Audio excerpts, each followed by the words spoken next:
घने घनघोर जंगल के बीचों बीच बसा था एक छोटा सा गांव सोनापुर। चारों तरफ ऊंचे साल और पीपल के पेड़ थे, जिनकी डालियां दिन में भी सूरज की रोशनी को जमीन तक नहीं आने देती। रात होते ही यह जंगल सांसें लेने लगता था, जैसे हर पत्ता, हर छाया जिंदा हो। गांव के लोग सीधे सादे थे, लेकिन एक डर हमेशा उनके दिलों में पलता था। पिछले 20 सालों से हर अमावस को गांव का कोई न कोई नौजवान लड़का रहस्यमय तरीके से गायब हो जाता। ना खून, ना चीख, ना कोई निशान। बस सुबह तक वह लड़का दुनिया से मिट चुका हो। लोग कहते थे जंगल में एक चुड़ैल रहती है, लेकिन कोई उसे देख नहीं पाया। गांव में एक पुराना नियम, अमावस की रात को कोई भी घर से बाहर नहीं निकलेगा। दरवाजे बंद, दिए जलते हुए और मंत्रों की आवाज। फिर भी हर बार कोई न कोई लड़का गायब ही हो जाता। कभी कुएं से पानी भरने गया, कभी मवेशी देखने, कभी किसी ने बस खिड़की से झांका, और फिर वह कभी नहीं लौटा। इस बार गांव में आया था एक नया लड़का, रवि। शहर से पढ़ाई पूरी करके अपने गांव लौटा। उसे इन कहानियों पर विश्वास नहीं था। चुड़ैल उड़ैल कुछ नहीं होती,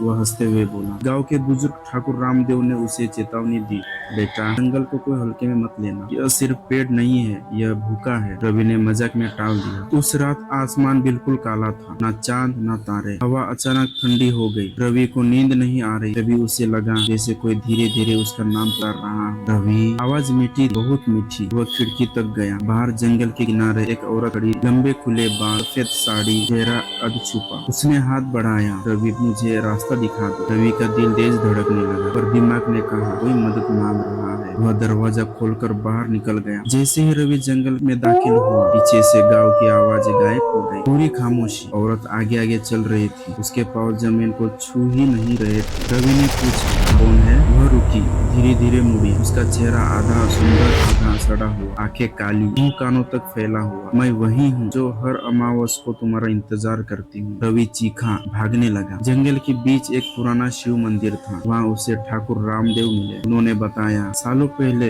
इस गांव ने एक औरत को जला दिया। उसका कसूर बस इतना था कि वह सुंदर थी और अकेली। मरते वक्त उसने श्राप दिया, हर अमावस को मैं तुम्हारे घरों से जवान लूंगी। उसकी आत्मा चुड़ैल बन गई। ठाकुर ने कहा, आज अगर इसका अंत नहीं हुआ तो यह गांव खत्म हो जाएगा। मंत्र पढ़े गए, हवन जला, जंगल चीखने लगा। चुड़ैल प्रकट हो गई। इस बार उसने रवि को नहीं, ठाकुर रामदेव को पकड़ लिया। तुम सब दोषी हो। ठाकुर ने खुद को अग्नि में झोंक दिया। चुड़ैल चीखी और आग में जलकर राख हो गई। अगली सुबह पहली बार कोई गायब नहीं हुआ। जंगल शांत था, लेकिन आज भी अमावस की रात अगर कोई जंगल से गुजरता है तो एक मीठी आवाज सुनाई देती है, रवि। गांव सोनापुर आज भी जंगल के बीच वैसा ही खड़ा है, लेकिन जो लोग वहाँ रहते हैं वो जानते हैं जंगल अब शांत नहीं है, वो बस इंतजार कर रहा है। ठाकुर रामदेव की मौत के बाद सबको लगा चुड़ैल खत्म हो गई। पहली अमावस कुछ नहीं हुआ, दूसरी अमावस भी कुछ भी, दूसरी अमावस भी शांति रही, लेकिन तीसरी अमावस की सुबह गांव के मंदिर में खून से लिखा